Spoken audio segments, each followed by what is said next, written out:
She found them in the bathroom, at her own mother's funeral, her husband, and her best friend of 15 years, 7 months pregnant, standing in the doorway, watching her entire life shatter like glass on tile. He wanted a divorce. Said she couldn't afford a lawyer, said she had nothing. What he didn't know, what nobody knew, her adoptive mother, the woman who clipped coupons and drove a 12-year-old car, had been hiding a secret for 32 years. A secret worth $1.3 trillion. They threw her away like garbage. They mocked her at her lowest moment. They tried to take her baby. But the woman they destroyed was about to become the most powerful person they had ever met. This is the story of Eleanor Whitmore, a pregnant wife betrayed at her mother's grave, a hidden fortune that changed everything, and a revenge so perfect she didn't even have to lift a finger. Stay until the end, because what happens to the cheating husband and the backstabbing best friend? You won't believe it. Lesson and meaning. This story teaches us one powerful truth. The people who throw you away don't get to decide your worth. Your value isn't determined by those who failed to see it. Sometimes losing everything is how you find yourself. Sometimes the worst betrayal leads to the greatest freedom. And sometimes the person everyone underestimated becomes the one who rises highest. If you're going through a difficult time right now, remember this. The door that closes behind you might be opening a path you never imagined. Your strength isn't measured by what happens to you. It's measured by what you do next. You are stronger than you know. The champagne glass shattered against the bathroom tile. Through the door, Ellie heard her husband's voice, and then her best friend's moan. She stood frozen in the hallway of her childhood home, the same hallway where she had learned to walk, the same hallway where her mother Rose had chased her with tickling fingers, the same hallway where, just 3 days ago, the paramedics had wheeled out a body bag. Her mother was dead. Cancer had taken Rose Bellingham at 68 years old, and now, at her wake, with 50 mourners eating finger sandwiches in the living room, Ellie's husband was in the guest bathroom with her best friend. She knew those sounds. She knew both voices. Her hand trembled as it reached for the doorknob. Part of her screamed to turn around, to pretend she hadn't heard, to go back to accepting condolences and nodding at stories about what a wonderful woman Rose had been. But Ellie's feet wouldn't move backward. They only moved forward. The door wasn't locked. Grant had Vivian pressed against the vanity. Her black funeral dress was hiked up around her waist. His wedding ring caught the light from the window, the same ring Ellie had placed on his finger 6 years ago. For 3 heartbeats, nobody moved. Then Ellie spoke. Her voice came out flat, emotionless, like she was reading a grocery list. My mother is dead. She's been dead for 3 days. Grant's face went white. He stumbled backward, fumbling with his belt. Vivian's perfectly applied makeup was smeared. Her lipstick was on Grant's collar. Ellie? Grant held up his hands like she was pointing a gun at him. Ellie, calm down. You're pregnant. Think about the baby. The baby. As if she could forget the baby. 7 months pregnant, and her belly stretched tight against her black maternity dress. The same belly that Grant had rubbed just last week, talking about names and nursery colors. Vivian started crying, perfect tears rolling down perfect cheeks. I'm so sorry, Ellie. Her voice was breathy, practiced. It just happened. We didn't mean for you to find out like this. Find out like this. Like there was a good way, like there was a PowerPoint presentation scheduled for next Tuesday. Like there was a greeting card for this occasion. Something inside Ellie disconnected. She felt herself float up and away from her body. She watched from somewhere near the ceiling as the pregnant woman in the black dress turned and walked back down the hallway. She returned to the wake. She smiled at mourners. She accepted another casserole from Mrs. Henderson next door. She nodded when Grant's mother Lorraine said something about Rose being in a better place now. Her body operated on autopilot, while her mind split in two. The wait continued for another 3 hours. Ellie shook hands. She hugged distant relatives. She thanked people for coming. She did everything a grieving daughter was supposed to do. Grant and Vivian eventually emerged from the bathroom. Separately, of course. Vivian had fixed her makeup. Grant had buttoned his shirt correctly. They moved through the room like nothing had happened. Like Ellie hadn't seen what she saw. At 8:30 that evening, the last mourner finally left. Ellie stood in the kitchen, washing dishes. The same kitchen where Rose had taught her to make apple pie at age 8. The same kitchen where Rose had held her when she cried about being different from the other kids at school. The same kitchen where Rose had said the words that shaped Ellie's entire life. Family isn't blood, sweetheart. Family is choice. Rose had chosen Ellie, adopted her as a newborn from a hospital in Columbus, given her a home, a name, a life.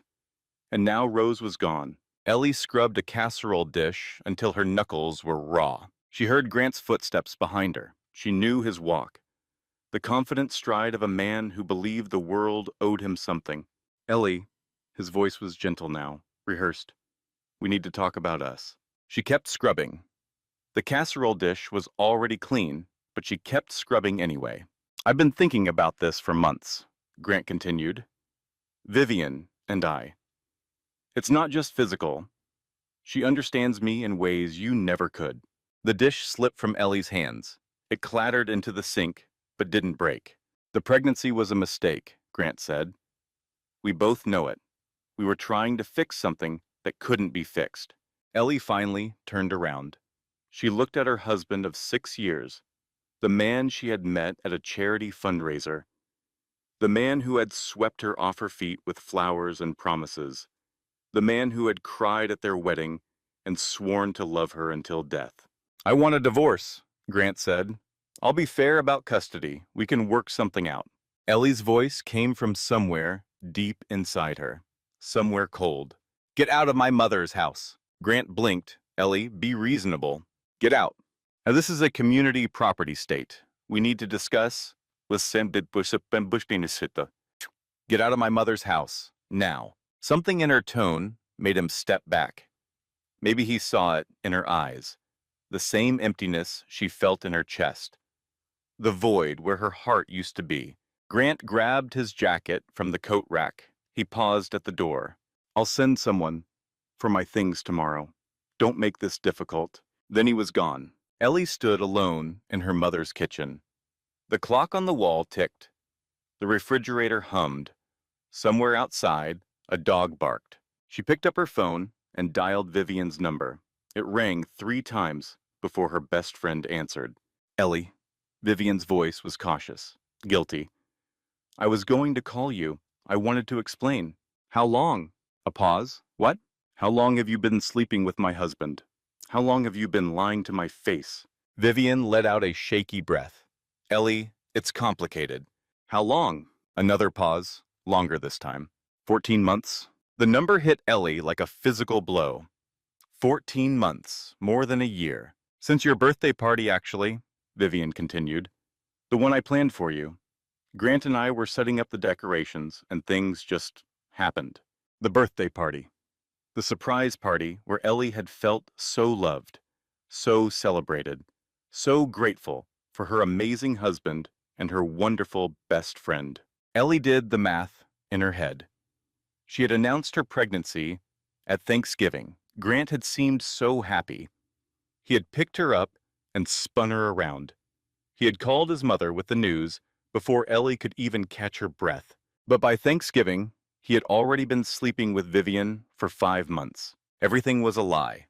The joy on his face, the nursery planning, the baby names written on napkins during Sunday brunch, all of it, a lie. Ellie? Vivian's voice was small. Are you still there? Ellie ended the call without responding. She walked to the bathroom. Not the guest bathroom where she had found them. The master bathroom, her mother's bathroom. She sat on the edge of the tub, fully clothed, and turned on the water. She didn't get in. She just sat there, staring at the wall where Rose's cross-stitch hung in a simple wooden frame. Home is where they love you. Rose had made that cross-stitch when Ellie was 10 years old.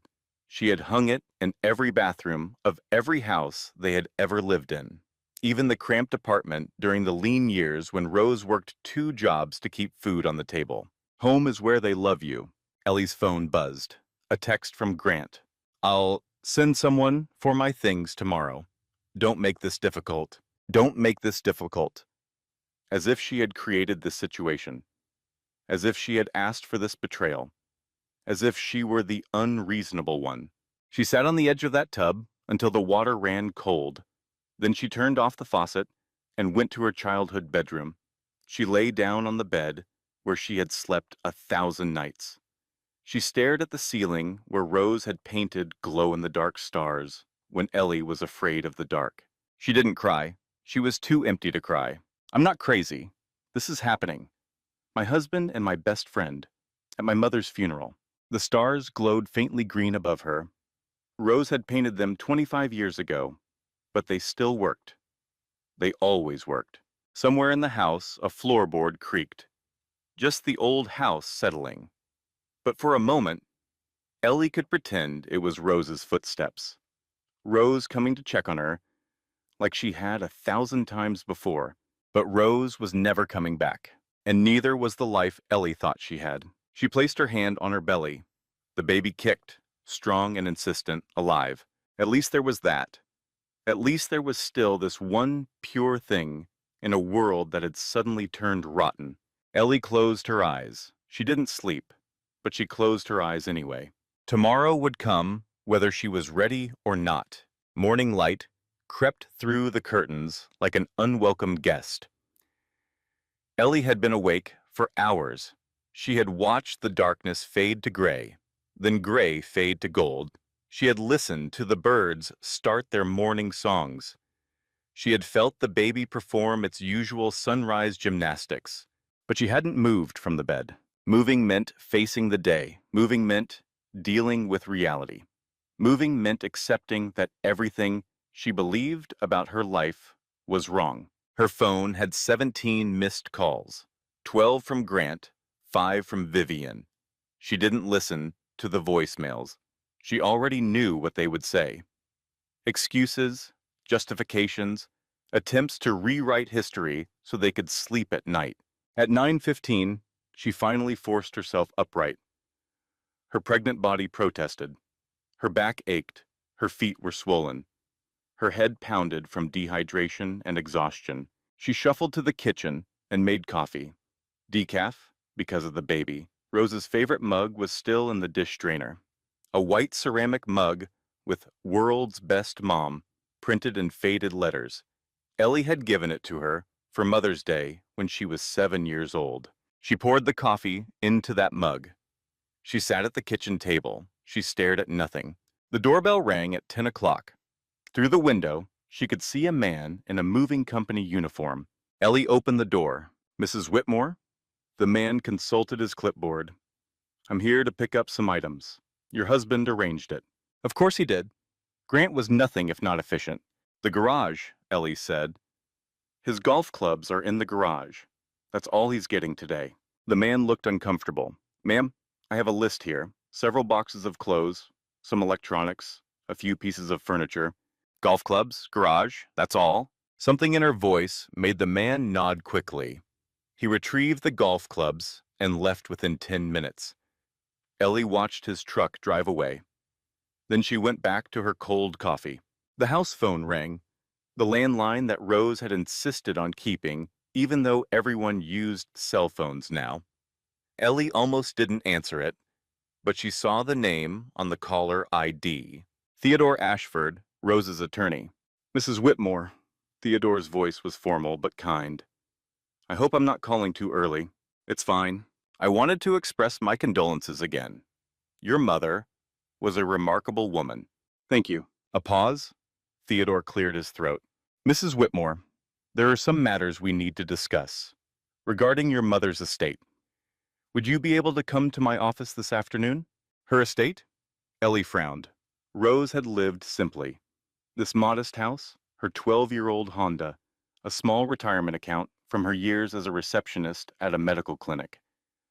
I didn't think there was much to discuss. Another pause, longer this time. Mrs. Whitmore, I think it would be best if we spoke in person. There are complexities. Complexities? What complexities could there possibly be? I'll be there at 2, Ellie said. She spent the next few hours wandering through the house. She touched the worn couch that Rose had refused to replace. She opened the pantry filled with generic brand cereal and canned vegetables. She ran her fingers along the chipped kitchen counter that Rose had meant to fix for years, but never did. Everything in this house spoke of careful budgeting, of coupons clipped and sales tracked, of a woman who counted every penny. At 1:30, Ellie drove Rose's old Honda to Theodore's office. The car still smelled like Rose's perfume, lavender and vanilla. The scent made Ellie's chest tighten. Theodore's office was in a small building downtown. Not fancy, but respectable. Ellie had been there once before, years ago, when Rose updated her will after Ellie's wedding. The receptionist led her to Theodore's private office. He rose to greet her. He was a tall man in his late 50s, with silver hair and kind eyes behind wire-rimmed glasses. Please sit down. He gestured to a comfortable chair across from his desk. Can I get you anything? Water? Tea? I'm fine. Theodore sat down. He placed a manila folder on his desk. His hands rested on top of it, almost protectively. Mrs. Whitmore, before we begin, I need to ask you something. Did your mother ever discuss her past with you before she adopted you? Ellie shook her head. Not really. She said she had a difficult childhood, that she ran away from home at 16. She never talked about her birth family. Theodore nodded slowly. That's what I expected. Your mother was a very private person. She had her reasons. He opened the folder. Inside was a letter in Rose's handwriting. He slid it across the desk. She asked me to give you this. She wrote it last week when she knew the end was near. Ellie's hands trembled as she picked up the letter. The handwriting was shaky. Rose's fine motor control had been failing in her final days, but the words were clear. My darling Eleanor, there are things I should have told you long ago. I was afraid you'd see me differently, afraid you'd think I lied to you, but I never lied. I simply omitted. When I adopted you, I was already wealthy beyond measure. I built a company that I sold for more money than either of us could spend in 100 lifetimes. I've kept it hidden for 32 years because I wanted you to know you were loved for yourself, not for what I could give you. The full truth is with Theodore. Please don't be angry with an old woman who only wanted to be your mother. All my love, forever, Rose. Ellie read the letter 3 times. The words didn't make sense. Wealthy beyond measure, more money than they could spend in 100 lifetimes. This from a woman who had driven a 12-year-old car and clipped coupons until her hands couldn't hold scissors anymore. I don't understand, Ellie said. Theodore took a deep breath. Your mother, before she adopted you, built a pharmaceutical company from nothing. She was a brilliant chemist, self-taught. She developed a drug that revolutionized the treatment of certain blood disorders. She sold the company when she was 35 years old, but she retained patents and made strategic investments. Ellie stared at him. A pharmaceutical company? One of the most successful startups in Ohio history. She sold it to a major corporation and then spent the next 3 decades growing her fortune through anonymous investments. Real estate, technology, clean energy. She had holdings in companies you would recognize instantly. But she lived in a 3-bedroom house. She drove a Honda. She chose to live that way. She could have bought mansions, private jets, anything she wanted, but she didn't want those things. She wanted a simple life with her daughter. Ellie's mind was spinning. None of this was possible. None of this was real. How much? Her voice came out as a whisper. How much is the estate worth? Theodore met her eyes. His expression was serious. As of yesterday's market close, your mother's estate is valued at approximately $1.3 trillion. The room tilted. Ellie gripped the armrests of her chair. $1.3 trillion. Not million. Not billion. Trillion. That's not possible.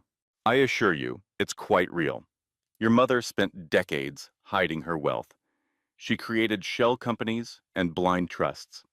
She donated anonymously to hundreds of charities, but she kept the core of her fortune intact. And she left all of it to you. The letter slipped from Ellie's fingers. It floated to the floor like a leaf. Why? Ellie's voice cracked. Why would she hide this? Theodore's expression softened. Your mother was adopted herself. When she was young, her adoptive family discovered that her birth parents had been wealthy. They used her, manipulated her, tried to claim inheritance money that wasn't theirs. She ran away at 16 to escape them. She built everything herself, from nothing, and she swore that her child would never be a target. Ellie thought of all the birthdays with homemade cakes, all the Christmases with carefully budgeted gifts, all the times Rose had said they couldn't afford something, when really she could have bought anything in the world. It was all for her, all to make sure Ellie knew she was loved for herself. There's more, Theodore said gently, but perhaps we should take a break. This is a lot to process. Ellie shook her head. Tell me everything. Theodore explained for the next 2 hours. The pharmaceutical company, the patents, the investments, the charitable foundations that Rose had funded anonymously for decades. Hospitals, orphanages, women's shelters, college scholarships for foster children. Rose hadn't just made money. She had quietly changed thousands of lives without ever taking credit for any of it. When Theodore finally finished, Ellie sat in silence. The afternoon sun had shifted across the room. Shadows lengthened on the walls. What happens now? She asked. No, but what, Now we begin the process of transferring the estate to you. It will take time. The will needs to be filed with the probate court. Once that happens, the information becomes public record. Public record, which meant Grant would find out. How long before it becomes public? Theodore considered. We can delay for a few weeks, perhaps a month, but eventually the world will know. Ellie thought about Grant, about his demands for a divorce, about his claims that she couldn't afford an attorney, about his smug confidence that he held all the cards. He had no idea, none at all. Delay it, Ellie said, as long as possible. Theodore nodded. There's one more thing. Your mother left specific instruction for me. She said, and I quote, "When the wolves circle, remind Eleanor that she is stronger than she knows." Stronger than she knows. Rose had said those exact words on her last lucid day. Ellie had thought she was talking about death, about grief. But Rose had known. She had known that Grant would leave. Maybe not the details, but she had seen something, sensed something, and she had tried to prepare her daughter. Ellie picked up the letter from the floor. She folded it carefully and put it in her purse. Thank you, Theodore. There's much more to discuss, but it can wait until you've had time to absorb all this. Ellie drove home in a daze. The Honda's engine rattled over a bump in the road. The air conditioning wheezed. The radio only worked on 3 stations. $1.3 trillion. And she was driving a car that was older than some of her former coworkers. She pulled into the driveway of the modest colonial house, the house where she had grown up, the house where Rose had taught her to ride a bike in the backyard, the house where every single memory of her childhood lived. She walked through the rooms with new eyes, the worn couch, the generic cereal, the chipped counter. All of it was a choice. Rose had chosen simplicity, chosen authenticity, chosen love over luxury. Ellie opened Rose's closet. Plain dresses, sensible shoes, one beautiful silk scarf, emerald green, folded neatly on the top shelf. It was a gift, Rose had always said about that scarf, from someone I loved very much. Now Ellie wondered who had given it to her. What story lay behind that single extravagance in a closet full of practical clothes? She would probably never know. Some secrets Rose had taken to her grave, but not the big one. The big secret was out now, at least to Ellie. She sat down on Rose's bed, the same bed where Rose had read her stories as a child, the same bed where Rose had held her during thunderstorms, the same bed where just 1 week ago Rose had taken her final breath. They threw me away. Grant and Vivian, they threw me away like garbage. Let them think I'm nothing. Let them think they won. For the first time since finding Grant and Vivian in the bathroom, Ellie felt something other than emptiness. A small spark, not hope, exactly, something colder, something harder, determination. She was going to survive this, not just survive it. She was going to emerge stronger than before. Rose had given her the tools. All she had to do was learn how to use them. 3 days passed, each one longer than the last. Ellie spent them reading. Theodore had sent over boxes of documents, financial statements, investment portfolios, corporate records, charitable foundation reports, the paper trail of Rose's secret life. The more Ellie read, the more amazed she became. Her mother hadn't just made money, she had made it strategically, ethically, brilliantly. She had invested in companies that developed life-saving medicines. She had funded research into clean energy. She had bought apartment buildings and kept the rents affordable for working families. Everything Rose touched, she tried to make better. Not for recognition, not for tax breaks, just because it was the right thing to do. And she had done it all while clipping coupons and driving a 12-year-old Honda. Ellie understood now. Rose hadn't been cheap, she had been principled. She believed that money should be used for good, not wasted on extravagance. And she had wanted to raise her daughter with the same values. No private schools, no fancy vacations, no designer clothes, just love and lessons and homemade apple pie on Sunday afternoons. On the 4th day, Ellie's phone rang. Grant's name appeared on the screen. She almost didn't answer, but something made her tap the green button. Ellie. His voice was carefully controlled. We need to talk about the house. What about it? It's marital property. We need to decide what to do with it. It's my mother's house. She left it to me. You're still married to me. That makes it community property. My attorney says... It is? Your attorney. Ellie cut him off. You've hired an attorney already? Victor Crawford. He's one of the best divorce lawyers in the state. He's going to make sure everything is divided fairly. Victor Crawford. Ellie had heard that name before. He was known for aggressive tactics, for digging up dirt and destroying the other side. I see, Ellie said. I'm trying to be reasonable here, Ellie. I don't want this to get ugly. But if you're going to be difficult, I'm not being difficult. I'm protecting what's mine. Grant laughed. It was not a kind sound. What's yours? Ellie, you don't even have a job. You were fired 3 months ago, remember? You have no income, no savings, no way to pay for an attorney. The smart thing would be to accept my offer and move on. The smart thing. According to Grant, the smart thing was always whatever benefited Grant. What offer? Ellie asked. I keep the house we lived in together. You keep your mother's house.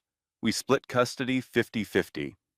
I won't ask for alimony, even though I probably could, given your employment situation. How generous? I'm trying to be fair. Fair? The word tasted like ash in Ellie's mouth. I'll think about it, she said. Don't think too long. Victor says. Ellie ended the call. She sat in her mother's kitchen, surrounded by the documents of an empire worth $1.3 trillion. And she laughed. Not a happy laugh. A bitter one. Grant thought she was broke. He thought she was helpless. He thought he could bully her into submission. He had no idea who he was dealing with. She called Theodore. I need the best divorce attorney in Ohio, she said. Someone who can go toe-to-toe with Victor Crawford. I know exactly who to recommend. Diane Prescott. She's legendary. She's also terrifying. And she wins. Set up a meeting. That afternoon, Ellie did something she had been avoiding. She went back to the house she had shared with Grant. She needed clothes. She needed documents. She needed to see for herself what remained of the life she thought she had. Grant's car was in the driveway. So was another car. a sleek white Mercedes that Ellie recognized instantly. Vivian's car. For a moment, Ellie considered driving away. But no, this was still her house too. She had every right to be here. She walked through the front door without knocking. Grant and Vivian were in the living room. They were packing boxes together, laughing together. Vivian was holding up one of Ellie's sweaters, the pale blue cashmere that Rose had given her for Christmas 2 years ago. She won't need this, Vivian said. It's too small for pregnant women anyway. Something inside Ellie went very still, very cold. Put that down, she said. Grant and Vivian spun around. For a moment, they looked like teenagers caught by a parent. Guilty, defensive, scared. Then Grant's expression hardened. Ellie, we weren't expecting you. Obviously, we're just sorting through things, figuring out what's mine and what's yours. That sweater is mine. Put it down. Vivian dropped the sweater like it had burned her. She stepped back, positioning herself behind Grant. Ellie, be reasonable, Grant said. We're all adults here. We can do this civilly. Civilly. He wanted civility. After what he had done, after what they had both done. I want you both out of this house in 1 hour, Ellie said. Her voice was calm, flat, emotionless. Take only what is clearly yours. Your clothes, your golf clubs, your signed baseball collection. Nothing that was a gift from me or my family. Nothing that belongs to both of us. My attorney will be in touch about the rest. Grant's face reddened. Your attorney? Ellie, you can't afford an attorney. You're unemployed. You don't have any money. Anymore. He didn't say the word, but it hung in the air. Ellie had lost her job at the nonprofit 3 months ago. Budget cuts, they said. She had been looking for work, but Rose's illness had consumed everything. Grant thought he knew her situation. He thought he held all the power. Ellie almost smiled. 1 hour, she repeated, and don't come back without a court order. She turned and walked out the door. She could hear Grant sputtering behind her, hear Vivian whispering something, but she didn't look back. She drove to a coffee shop 2 blocks away. She ordered a decaf latte and sat by the window. She watched the minutes tick by on her phone. Exactly 1 hour later, she drove back to the house. Grant's car was gone. So was Vivian's Mercedes. They had taken several boxes, but they had left more than they took. Good. Ellie packed a suitcase of her own clothes. She gathered important documents from the filing cabinet. She found her grandmother's pearls in the jewelry box and put them around her neck. Then she left. She didn't look back. That night, alone in her mother's house, Ellie allowed herself to remember. Not the recent memories, not the betrayal and the lies. The older memories, the ones that hurt in a different way. She remembered the first time she met Vivian, freshman year of college. They had been randomly assigned as roommates in a cramped dorm room. Vivian had been crying because she missed her family. Ellie had made her hot chocolate and told her silly jokes until the tears stopped. They had been inseparable after that. 4 years of college, 10 years of friendship, bridesmaid at each other's weddings. Vivian had thrown Ellie's baby shower just last month, and the whole time she had been sleeping with Ellie's husband. Every memory was poison now. Every laugh, every hug, every late-night conversation about hopes and dreams. All of it had been happening while Vivian was betraying her in the worst possible way. Ellie remembered her wedding day, how Vivian had helped her with her dress, how Vivian had said, Grant is so lucky, but her eyes had been cold. Ellie had told herself she imagined it. She had made excuses. She had believed what she wanted to believe. She remembered Grant's complaints about Rose, how he had said her mother was too involved in their lives, how he had resented the Sunday dinners and the holiday visits. Your mother smothers you, he had said once. You need to cut the cord. But Rose was dying. Rose was the only parent Ellie had ever known, and Grant had wanted her to abandon her mother so he could have more time with his mistress. She remembered Rose's last lucid day, how she had gripped Ellie's hand with surprising strength, how her eyes had been clear and fierce despite the morphine. You're stronger than you know, Rose had said. Remember that. When the wolves circle, you're stronger than you know. At the time, Ellie had thought she meant death, grief, the inevitable pain of losing a parent. But Rose had seen something, known something. Maybe she had noticed the way Grant looked at the Vivian. Maybe she had overheard a phone call that shouldn't have happened. Maybe she had simply recognized the smell of betrayal from her own experience long ago. Whatever the reason, Rose had tried to prepare her daughter, had left her the tools to fight back, had trusted her to be strong enough to use them. Ellie sat in Rose's chair in the living room, the chair where Rose had read 1,000 books, the chair where Rose had dozed off watching old movies on late Sunday nights, the chair where Rose had spent her last weeks at home before the hospital became necessary. The fabric still smelled like lavender and vanilla. Every memory she had was now a question. The birthday parties on this kitchen table, the grocery shopping trips where Rose compared prices for 20 minutes, the coupon clipping sessions that had seemed so tedious as a child. All of it was real, and all of it was incomplete. The surface of a lake that hid an ocean underneath. Who was the woman she called Mom? Not the receptionist who worked double shifts, not the careful budgeter who counted every penny, but the brilliant chemist who built an empire, the secret philanthropist who changed thousands of lives, the strategic investor who turned millions into trillions. Rose had been all of those people, and she had hidden most of herself so that Ellie could have a normal childhood. The sacrifice of it took Ellie's breath away. She picked up her phone. She pulled up the text message from Grant. I'll send someone for my things tomorrow. Don't make this difficult. She typed a response, deleted it, typed another, deleted that too. Finally, she put the phone down without sending anything. Let him wait, let him wonder, let him think she was broken and helpless. Because when the wolves circled, the prey that survived was the one they underestimated. 2 weeks passed. 2 weeks of reading documents and meeting with lawyers and slowly learning the shape of an empire she never knew existed. Diane Prescott's office was in a high-rise downtown. The waiting room was decorated in expensive minimalism. The receptionist offered Ellie sparkling water in a crystal glass. Diane herself was a small woman in her mid-50s with silver hair and the eyes of a hawk. She shook Ellie's hand with a grip that was stronger than expected. Theodore told me about your situation, Diane said. All of it, including the parts that aren't public yet.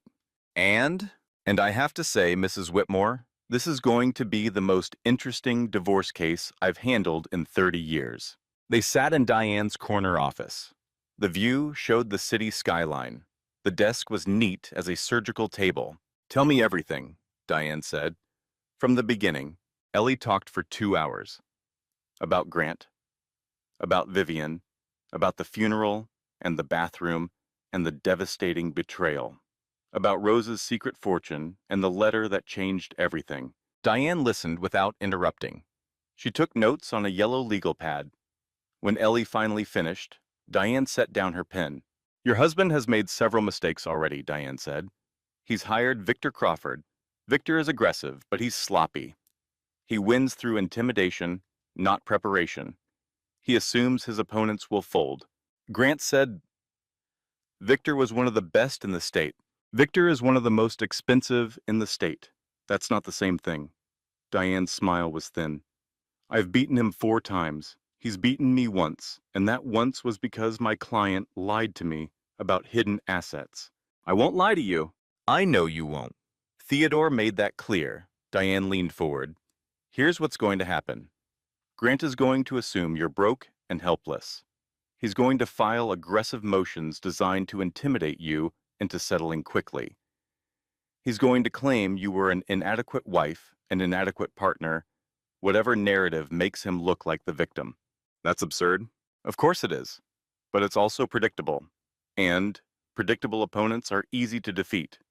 Diane picked up a document from her desk. This is what Victor filed yesterday. It's a motion claiming that your mother's house is marital property because you did not own it independently before your marriage. He's also requesting that you pay Grant's attorney's fees, citing your voluntary unemployment. My mother was dying. I quit my job to take care of her.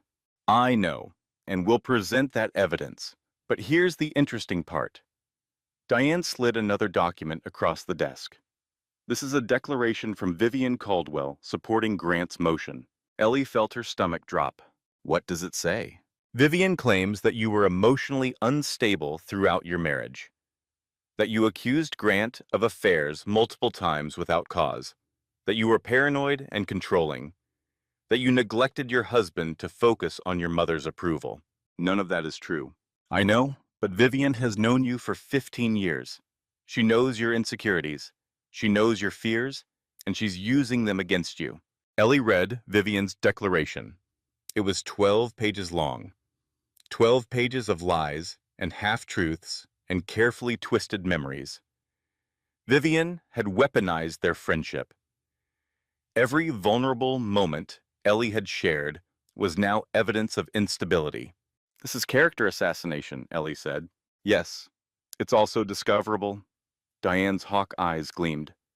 Everything Vivian claims in this declaration, we can investigate. Every date, every conversation, every supposed incident of paranoia.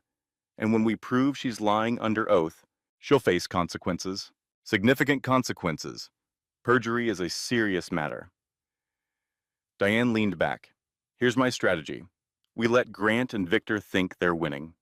We don't reveal your mother's estate until the last possible moment.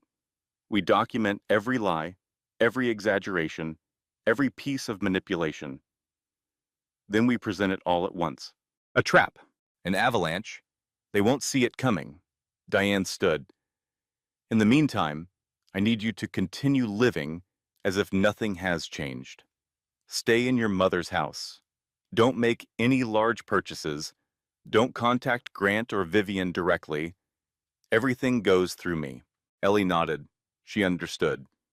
The game was being played on multiple levels. And for the first time since finding Grant in that bathroom, she felt like she was on the winning side. That evening, her phone rang. Grant's mother, Lorraine. Ellie considered not answering, but Lorraine would just keep calling. Better to get it over with. Eleanor, dear. Lorraine's voice was silk over steel. I'm so glad I caught you. I know this must be a difficult time. What do you want, Lorraine? I wanted to talk to you, mother to mother. Well, mother to almost mother. A light laugh. I know Grant has behaved badly. Men are weak creatures sometimes, but we mustn't let emotions cloud our judgment. Ellie said nothing. Grant deserves to be happy, Lorraine continued. And frankly, dear, the two of you were never quite suited. Different backgrounds, different expectations. Perhaps this is best for everyone, even the baby. Even the baby? Children need stable homes, Eleanor. Your behavior lately has been concerning. The erratic decisions, the refusal to communicate. I worry about what kind of environment you would provide. There it was, the threat behind the sweetness. Lorraine was laying groundwork for a custody battle. Thank you for your concern, Ellie said.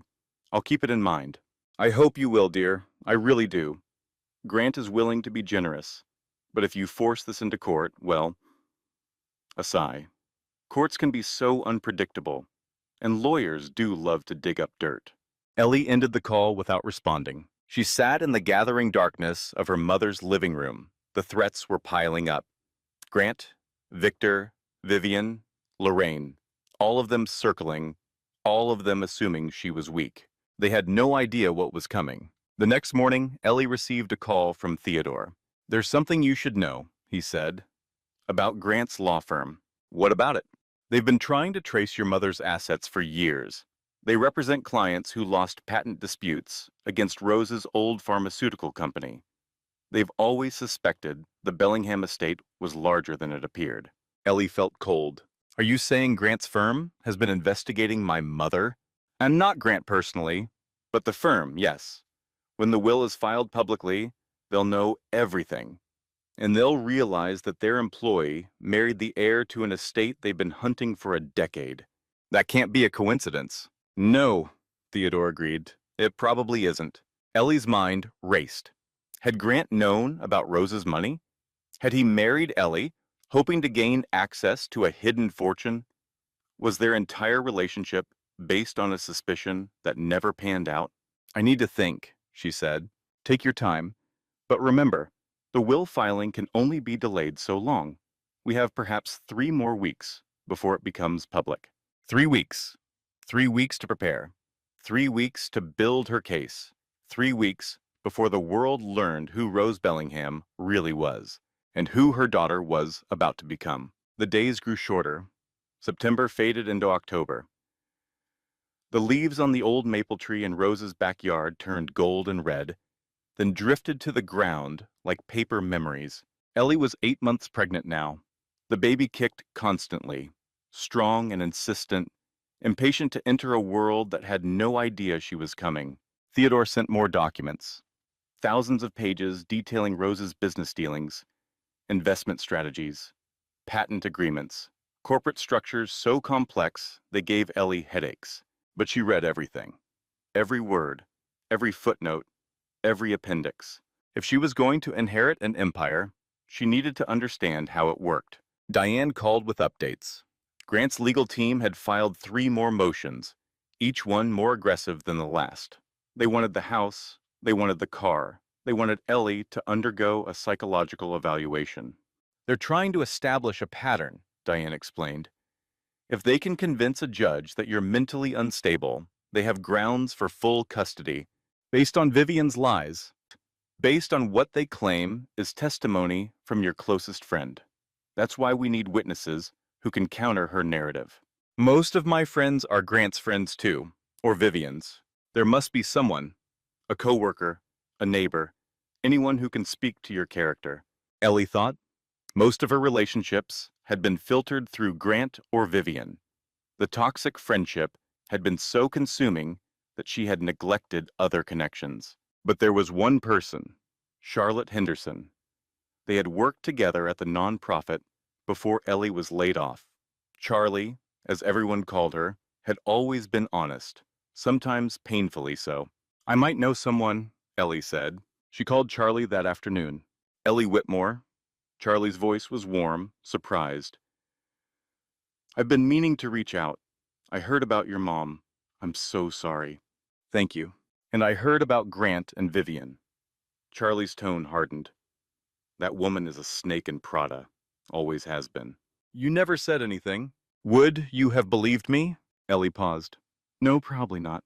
That's the thing about snakes. They're real good at looking like silk scarves until they're wrapped around your neck. Charlie sighed.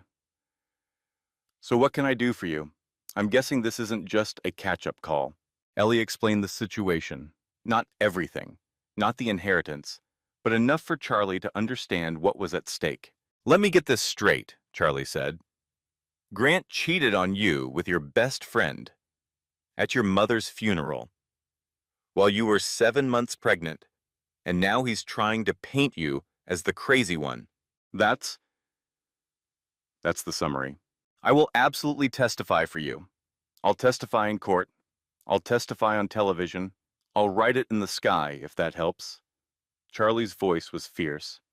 I saw you at work every day for 3 years. You were the most stable, competent, reliable person in that office. Anyone who says different is lying through their teeth. For the first time in weeks, Ellie felt tears prick her eyes. Not tears of sadness, tears of gratitude. Thank you, Charlie. Don't thank me, just win. A few days later, Charlie came to visit. She brought groceries. She brought baby supplies. She brought her particular brand of blunt honesty that cut through nonsense like a knife. They sat in Rose's kitchen drinking decaf coffee while Charlie surveyed the modest surroundings. So this is where you grew up, Charlie said. Home sweet home. It's nice. Cozy. Charlie glanced around. Your mom kept it simple, huh?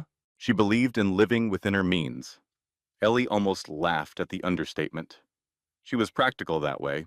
I wish I could have met her. She sounds like she was something special. She was. They talked for hours. About the divorce, about Grant's tactics, about Vivian's betrayal. Charlie had strong opinions about all of it. You know what burns me the most? Charlie said. It's not the cheating. Men cheat. It's disgusting, but it happens. What burns me is Vivian. That woman was supposed to be your sister, and she stabbed you in the back while smiling to your face. 14 months, Ellie said. They were together for 14 months before I found out. 14. 14 months of lies, 14 months of pretending, every time she hugged you, every time she asked about your marriage, every time she gave you advice. Charlie shook her head. That takes a special kind of evil. Ellie had thought the same thing, many times, late at night when she couldn't sleep, and the memories replayed in her mind like a horror movie. I trusted her, Ellie said quietly, more than almost anyone. I know, and that's why it hurts so much. Charlie reached across the table and squeezed Ellie's hand. But here's the thing. You're going to survive this. You're going to come out the other side stronger than you were before, and they're going to regret every single thing they did to you. Ellie wanted to believe her. She desperately wanted to believe that there was light at the end of this tunnel. But right now, all she could see was darkness. That night, Ellie received the latest filing from Grant's lawyers. It was worse than anything before. Victor Crawford had hired a private investigator. They had dug through Ellie's past, her college records, her employment history, her medical records from a brief period of therapy after a family friend died when she was 22. They were using grief counseling as evidence of mental instability. They were also claiming that Ellie had a history of erratic behavior. Specifically, they cited an incident from 6 years ago when she had called the police because she thought someone was breaking into her apartment. The police had found nothing. Grant's lawyers called it a hallucination. Ellie remembered that night. She had heard noises, strange noises. Grant had been out of town for work. She had been scared and alone, and she had done the reasonable thing. But now it was evidence that she was crazy. And there was more. Vivian had provided additional declarations, more lies, more twisted memories, more poison. Ellie sat in her mother's chair and read every word. The character assassination was thorough, professional, designed to make her look unfit for custody. They wanted to take her baby away. The thought crystallized something inside her, a cold clarity that cut through the fog of grief and betrayal. They could come for her house. They could come for her money. They could destroy her reputation and drag her name through the mud. But they would not take her child. She called Diane. I read the filing, Ellie said. I was just about to call you. It's bad, but it's also desperate. Victor is throwing everything at the wall to see what sticks. They're using my grief counseling against me, which is actually privileged information that they obtained improperly. We can file a motion to have it excluded. Diane's voice was calm, confident. They made a mistake. They're too aggressive. They're not thinking clearly. Because they think I have nothing to fight with.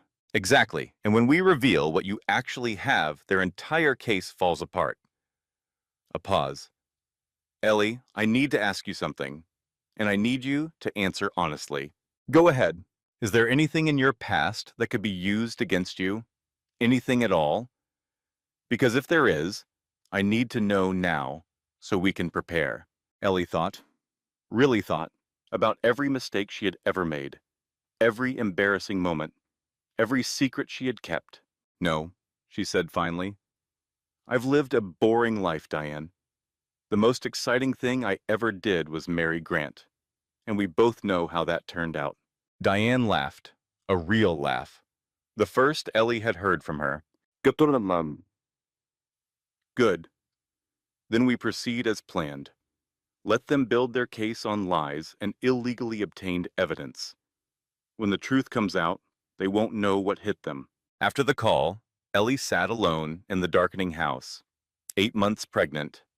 Everyone she trusted gone or dead. The whole world against her. She talked to the baby. I don't know how to do this. She whispered.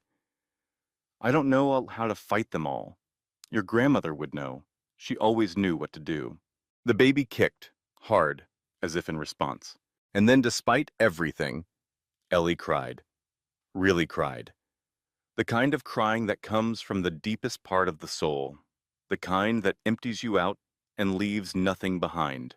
She cried for Rose, for the mother she had lost, for the secrets she had never known. She cried for her marriage, for the love she thought was real, for the future she thought they would have together. She cried for Vivian, for the friendship that had been a lie, for the sister she never really had.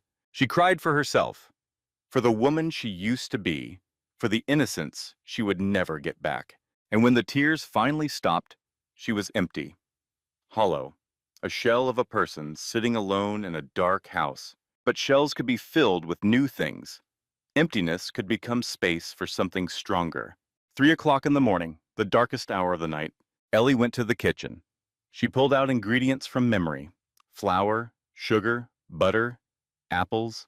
She made her mother's apple pie, the one Rose had taught her when she was 8 years old. The same recipe Rose had made every Sunday for as long as Ellie could remember. Core the apples, roll the dough, crimp the edges, just like Rose had shown her 1,000 times. The smell filled the kitchen: cinnamon and sugar and warm fruit, the smell of home, the smell of love, the smell of everything Rose had ever given her. For one moment, in the darkness of that kitchen, Rose was there. Ellie could almost feel her presence, almost hear her voice. "You're stronger than you know." The timer dinged. The pie was done. Ellie pulled it from the oven and set it on the counter to cool. She didn't eat any. She didn't need to. The act of making it was enough. Morning came. Ellie woke with swollen eyes and a decision. She called Theodore. "I want to learn everything," she said. "The companies, the investments, the foundations, everything my mother built. Teach me how it works." Theodore paused. "That's quite an undertaking. We're talking about one of the most complex financial structures in the country." "Then we better get started." For the next 2 weeks, Ellie became a student again. Theodore sent tutors, financial advisors, business consultants, each one bound by strict confidentiality agreements, each one sworn to secrecy about the identity of their pupil. She learned about shell companies and holding structures, about patent portfolios and licensing agreements, about the careful balance of public and private investments that Rose had maintained for decades. The scope of it was staggering. Rose had owned stakes in pharmaceutical companies that produced medications used by millions of people. She had invested in technology firms before they became household names. She had bought real estate in cities that later experienced massive growth. Everything she touched seemed to turn to gold. But it wasn't luck. It was research, patience, a brilliant mind applied with discipline over decades. And now all of it belonged to Ellie. "Your mother left very specific instructions about her charitable foundations," Theodore explained one afternoon. "She wanted them to continue operating exactly as they have been. Anonymous donations, no publicity, no recognition." She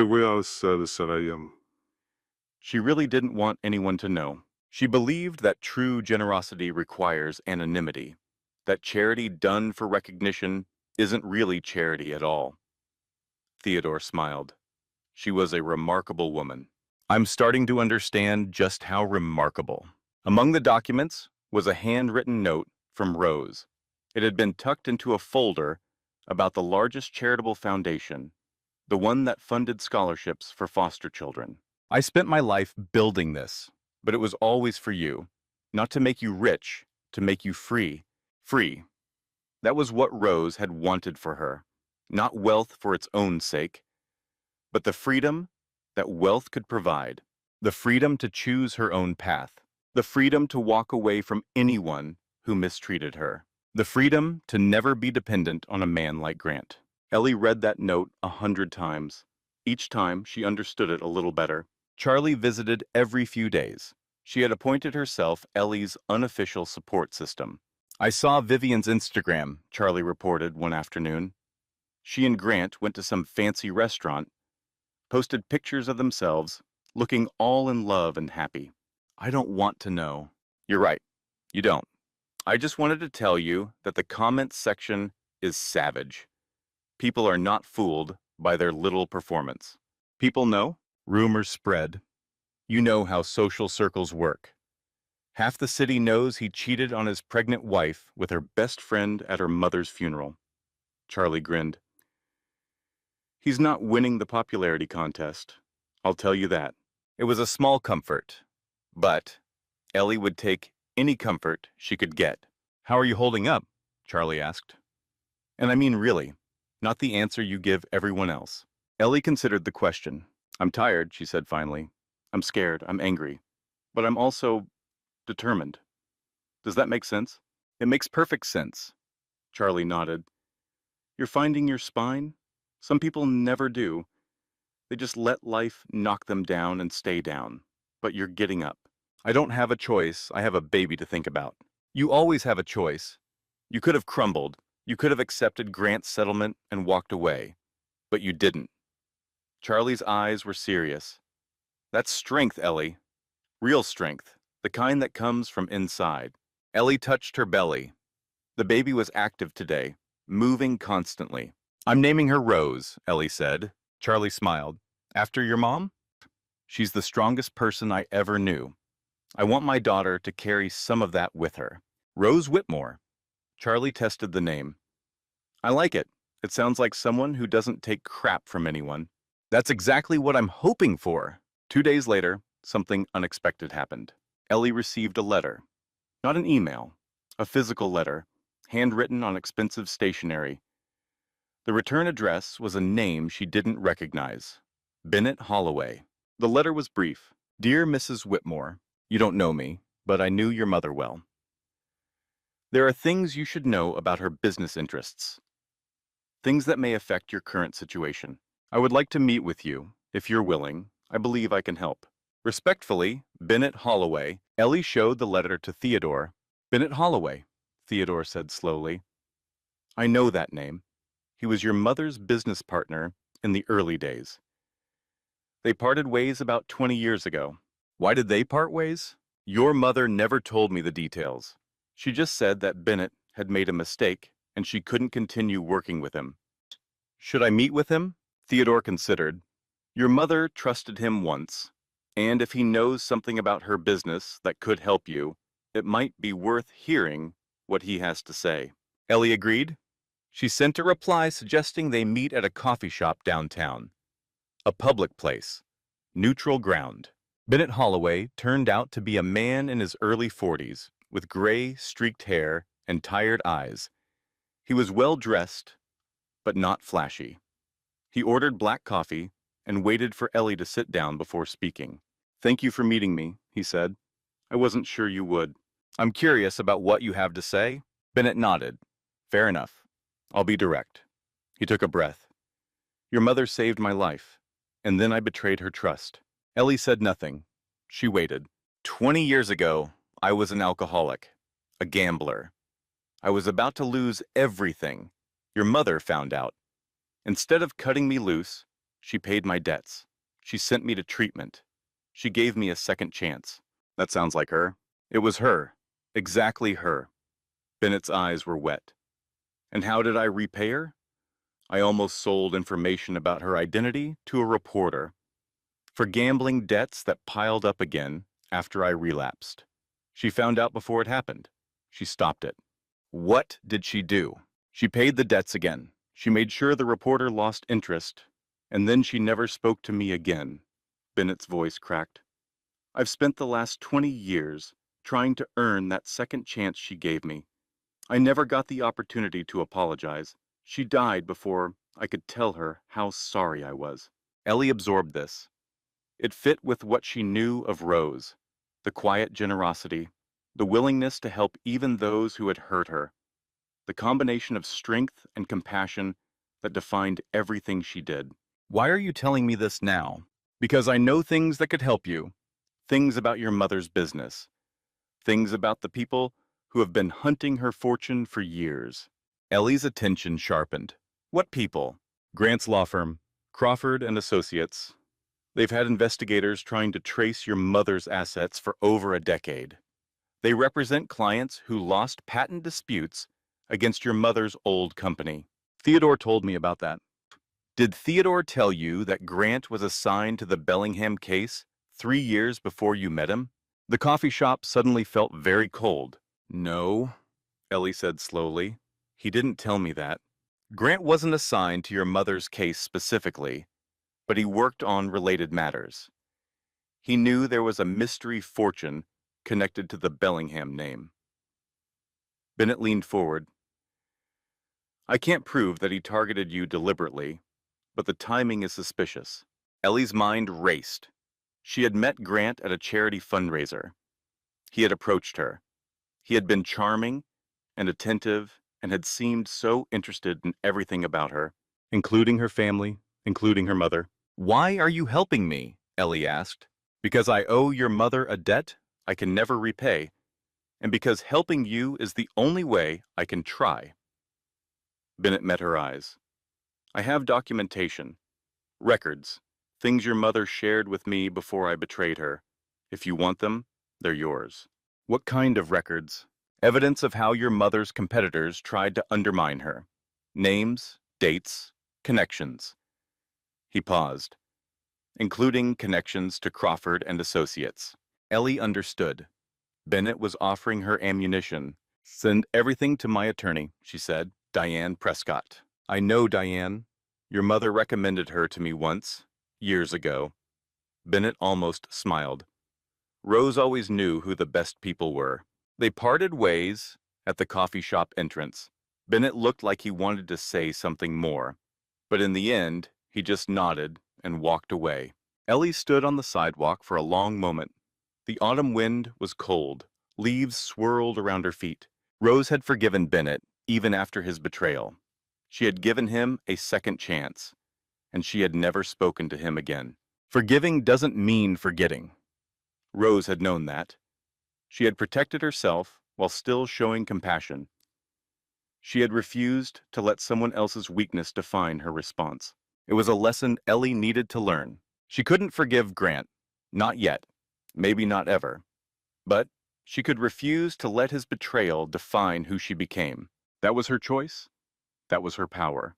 And no one could take it from her. The contraction started at 3 in the morning, 3 weeks early. Ellie had been dreaming about Rose. They were baking pies together in the old kitchen. Rose was showing her how to crimp the edges just right. And then pain shot through Ellie's abdomen, and she woke, gasping. Another contraction hit, strong, real. Too early. The baby was coming too early. Ellie grabbed her phone. Her hands were shaking. She called Charlie. I'm in labor, she said when Charlie answered. It's too early. The baby's coming. I'm on my way. Don't move. Charlie arrived in 15 minutes. She helped Ellie into the car. She drove to the hospital while Ellie gripped the door handle and tried to breathe through the pain. The emergency room was bright and cold and smelled like antiseptic. Nurses took over. They put Ellie in a wheelchair. They asked questions she could barely answer. Emergency contact? Someone asked. Charlie Henderson, Ellie said. She's here. She came with me. Not Grant, not Vivienne, not anyone from the life she used to have, just Charlie. The only person who had shown up when it mattered. They wheeled her into a delivery room. Dr. Foley appeared, looking calm and competent despite the early hour. The baby is early, but not dangerously so, Dr. Foley said. 37 weeks. She should be fine. She? Dr. Foley smiled. Your daughter. She's eager to meet you. The labor was hard. 12 hours of pain and exhaustion and fear. Charlie stayed the whole time. She held Ellie's hand. She wiped her forehead. She said encouraging things that Ellie couldn't really hear, but appreciated anyway. At 3:15 of the afternoon, everything went wrong. The cord is wrapped, Dr. Foley said, her voice suddenly sharp. We need to move fast. Activity exploded around Ellie. People rushing, machines beeping, voices shouting instructions she didn't understand. And then silence. Terrible silence. For 6 minutes that felt like 6 years, there was no cry. Ellie couldn't see what was happening, couldn't move, could only lie there and pray to a God she wasn't sure she believed in. Please, please, please. And then, a cry, thin and angry and absolutely perfect. There she is, Dr. Foley said. There's your girl. They placed the baby on Ellie's chest, so small, so red, so beautiful. Rose Margaret Whitmore took her first breath, and Ellie's world changed forever. Hours later, Ellie lay in a hospital bed with her daughter sleeping in her arms. Charlie had gone to get food. The room was quiet, peaceful, and then Grant walked in. He was carrying flowers. Yellow roses, Ellie noticed with dark amusement. He didn't even know that Rose hated yellow roses. Ellie, his face was arranged in an expression of concern. I heard about the baby. My mother told me. I came as fast as I could. How considerate. Grant moved closer. He looked at the baby. Something flickered in his eyes. Recognition, maybe. Or calculation. She's beautiful, he said. She looks like you. She looks like herself. Grant sat down in the chair next to the bed. He was still holding the flowers. He seemed to realize this and set them awkwardly on the side table. I've been thinking, he said, about us, about everything. Have you? I made a mistake, Ellie. A terrible mistake. Vivian and I, it was just... He waved his hand vaguely. It didn't mean anything. I was confused. Your mother was dying, and you were so focused on her, and I felt neglected. But that's no excuse. Ellie listened. She didn't interrupt. She had learned something in the past months. Silence could be its own kind of power. I want to be there for our daughter, Grant continued. I want to be a family. We can work through this.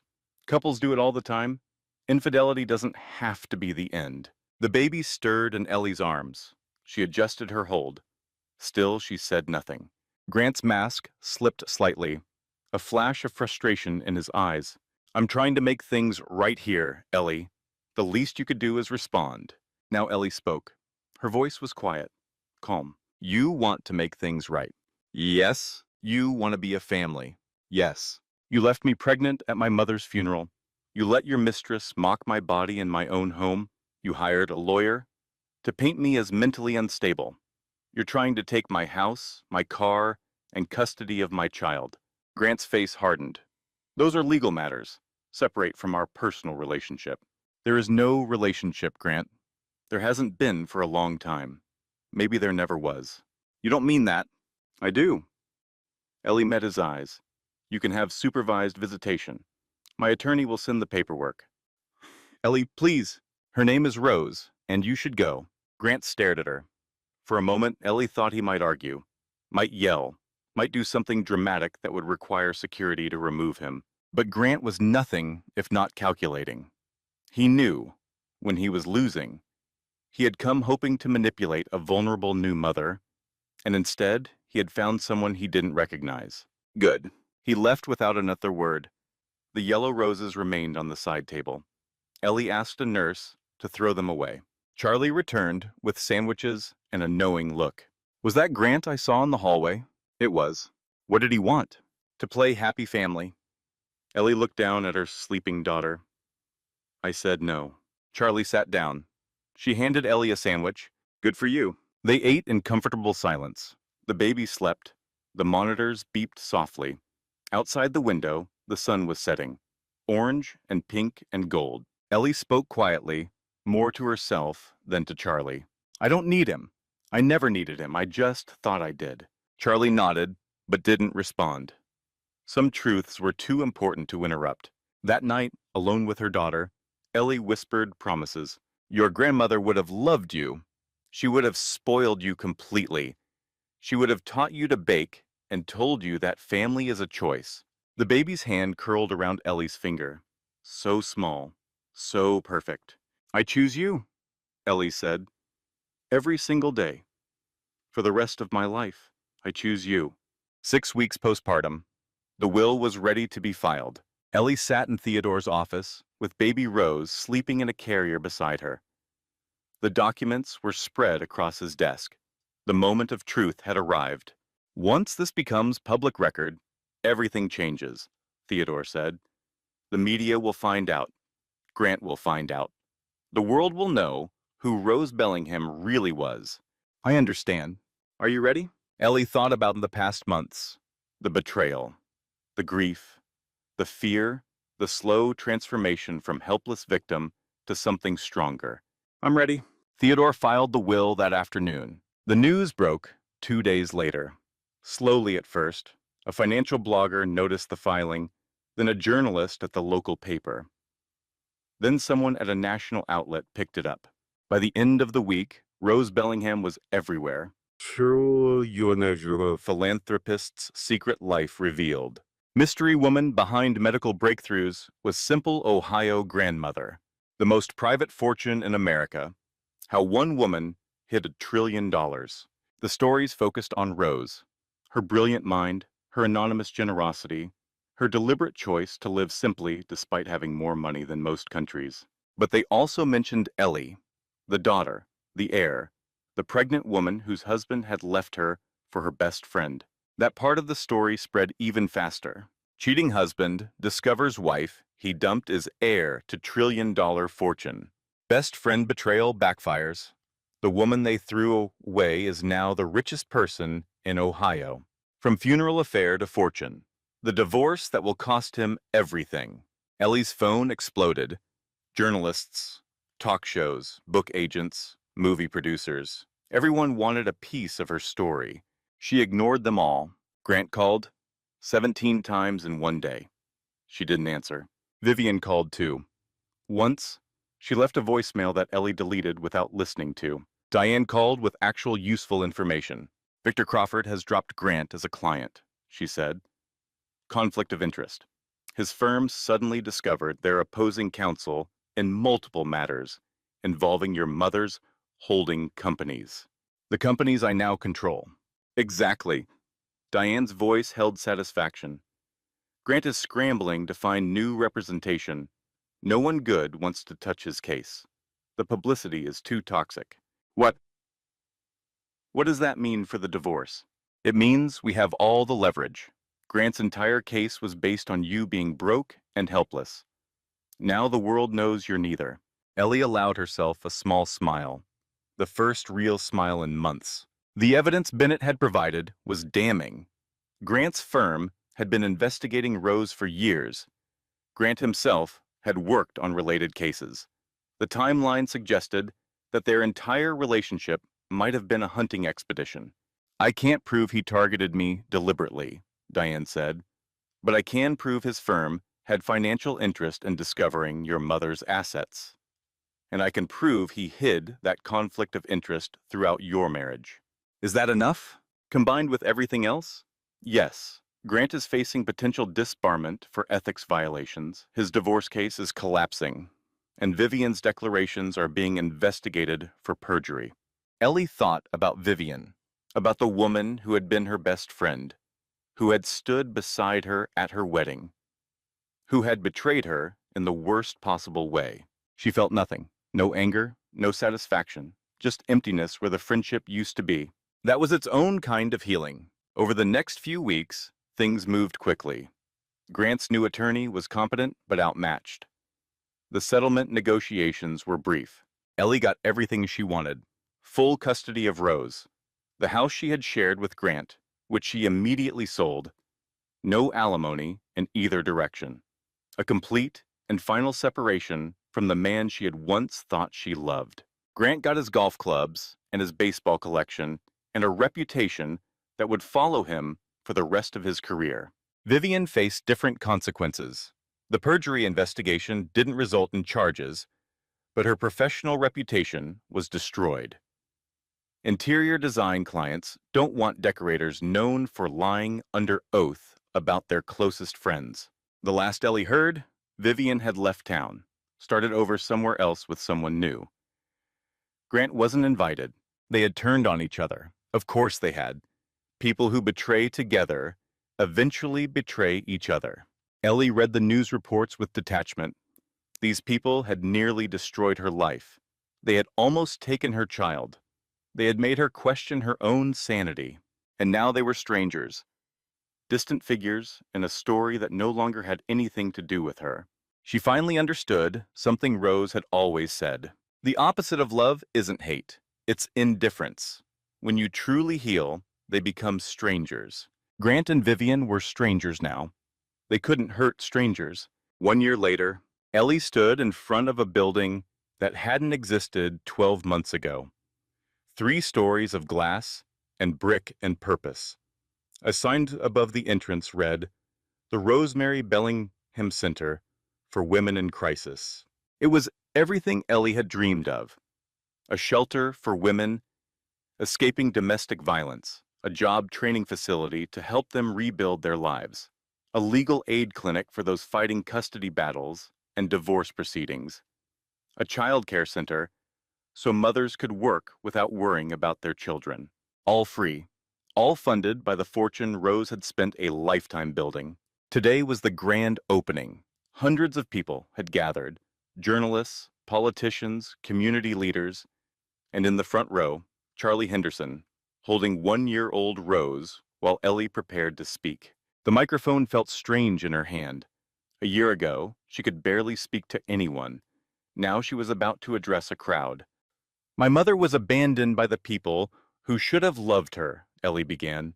"She ran away at 16 with nothing but the clothes on her back. She built an empire anyway, not for herself, for everyone who felt alone, for everyone who was thrown away, for everyone who was told they were nothing."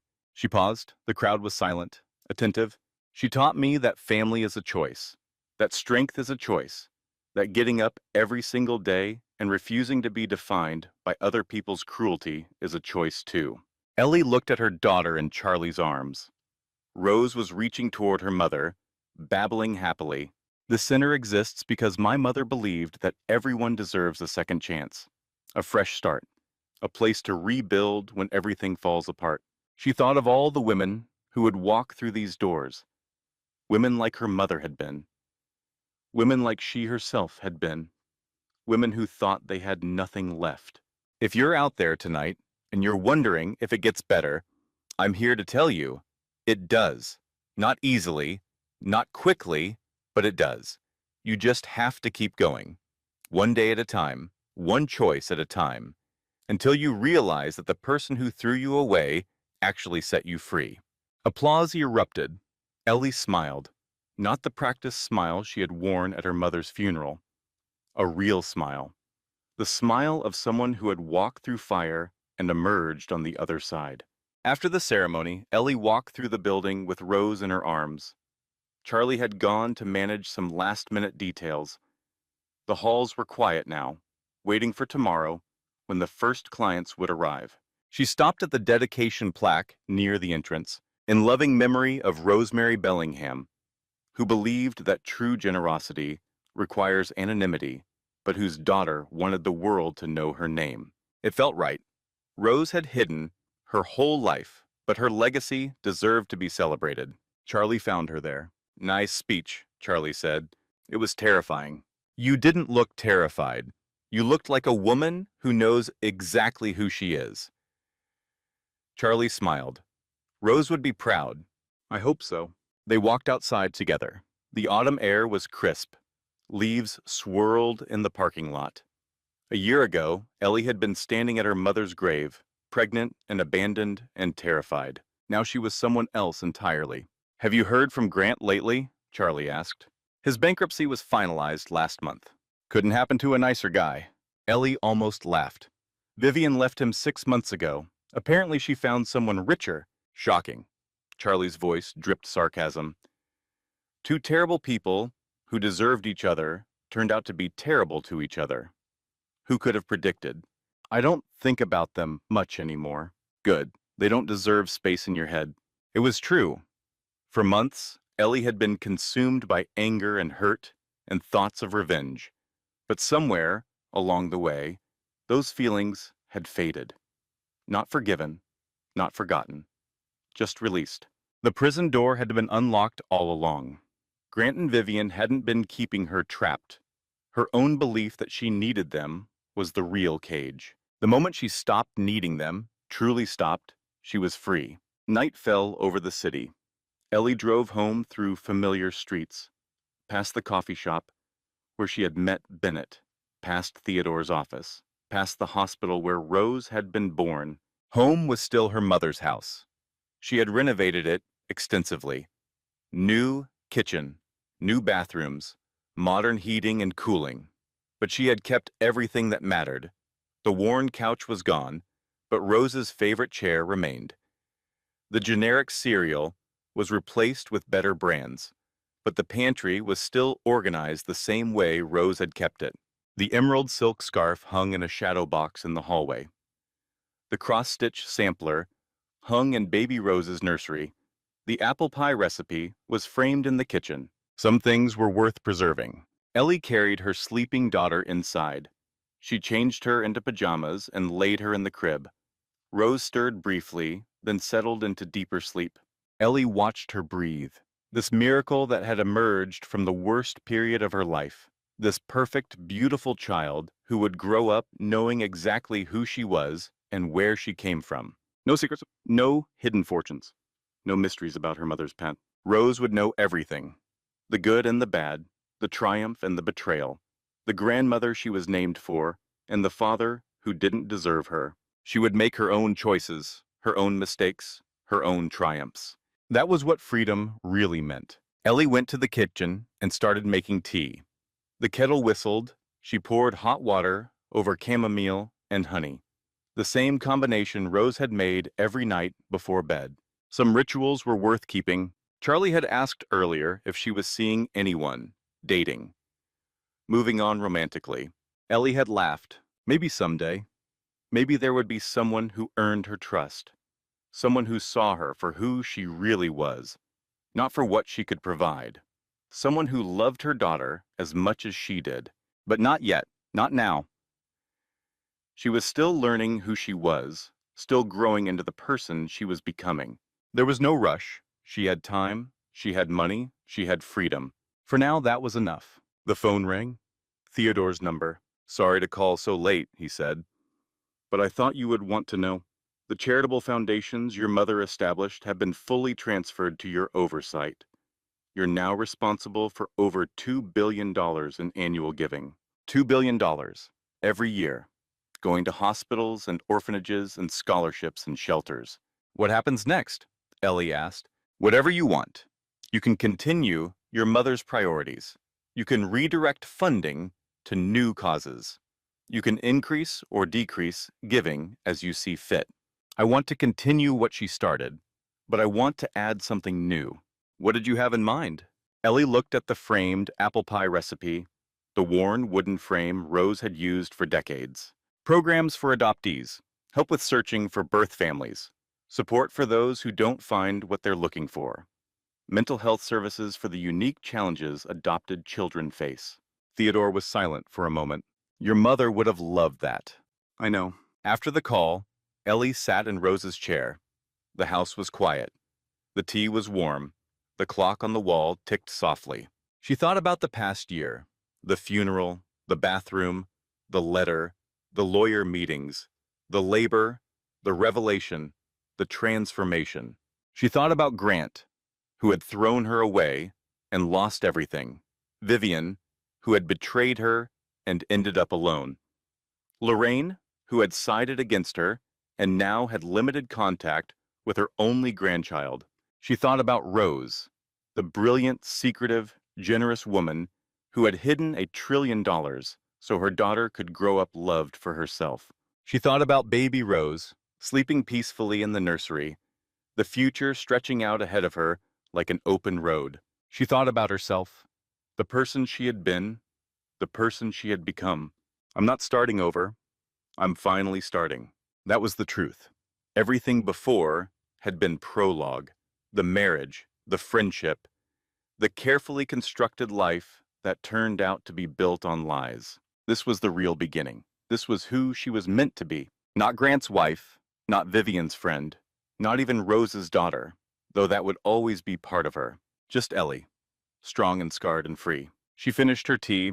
She checked on the baby one more time. She went to bed in the room that used to be her childhood bedroom, now renovated, but still holding echoes of the past. Sleep came easily these days. The nightmares had faded. The anxiety had quieted. The constant loop of betrayal and hurt had finally stopped playing in her head. She dreamed of her mother. They were in the kitchen together, baking pies. Rose was showing her how to crimp the edges. Her hands were steady and sure. "You did it," Rose said in the dream. "You found your strength. You gave it to me." "No," Rose smiled. "It was always yours. I just helped you find it." Morning came, sunlight through the curtains. Baby Rose, crying for breakfast. Another day beginning. Ellie got up. She fed her daughter. She made coffee in Rose's favorite mug. She looked at the calendar and saw a full day ahead. Meetings, decisions, opportunities. She was ready. The wind chimes on the porch sang in the morning breeze.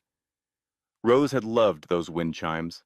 She had hung them the day she moved into this house 33 years ago. They were still singing, still beautiful, still here. Just like her legacy, just like her love. Ellie stepped onto the porch with her coffee. The autumn sun was golden. The neighborhood was waking up. Somewhere, a dog barked. Somewhere else, children laughed on their way to school. She looked at the wind chimes, silver tubes catching the light, dancing in the wind. "I hope I made you proud, Mom," she whispered. The wind chimes sang their answer. And Eleanor Whitmore, heir to a fortune she never expected, mother to a daughter she loved with her whole heart, survivor of a betrayal that should have destroyed her, smiled. Because she already knew the answer. She had always known. If this story touched your heart or reminded you of your own journey, let me know in the comments. I read every single one. Did Eleanor make the right choice? Would you have done the same thing? Share your thoughts below. And if you haven't already, that subscribe button is right there. Join our family of strong women who support each other through every storm. Hit the like button if you believe that the best revenge is living well. Share this story with someone who needs to hear it today. New stories drop every week. Stories about strength, stories about justice, stories about women who refuse to stay broken. See you in the next one. Closing statement. This content was carefully researched, developed, and manually edited by our team to bring meaningful lessons and valuable insights to our audience. Every story we share is crafted with purpose, designed to inspire, comfort, and empower women everywhere. Thank you for being part of our community.